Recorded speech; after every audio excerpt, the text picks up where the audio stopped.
2-2.5 वर्षापूर्वी महाराजांनी जे घर बांधलं त्या घराच्या वास्तुशांतीच्या निमित्ताने मी त्यांना भेट दिली, सर्वांशी बोललो. घराबरोबरच जो बाळ्या नावाचा बैल त्यांनी त्या ठिकाणी त्यांच्याकडे होता त्याचं देखील देवस्थानाने झालेलं होतं, म्हणून त्याच्या स्मृती देखील जपण्याचं काम, त्याचा पुतळा महाराजांनी बंगल्याच्या बाहेर त्या ठिकाणी उभा करून त्याच्यावरचं देखील प्रेम त्या ठिकाणी आपण सर्वांना त्यांचं पाहिलेलं आहे.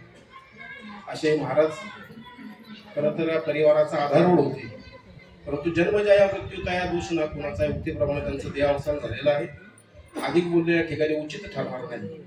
मी उपस्थित आपल्या सर्वांच्या वतीनं महाराजांच्या चरणावरती भावपूर्ण श्रद्धांजली अर्पण करत असताना महाराष्ट्र प्रदेश भारतीय जनता पार्टीच्या वतीनं, कारण महाराजांचं देव देश आणि धर्मावरती अतिशय प्रेम होतं, पक्षाच्या वतीने श्रद्धांजली वाहणं या ठिकाणी उचित ठरणार नाही. पक्षाच्या वतीने श्रद्धांजली वाहून माझ्या दुःखाच्या भावनांना विराम देतो.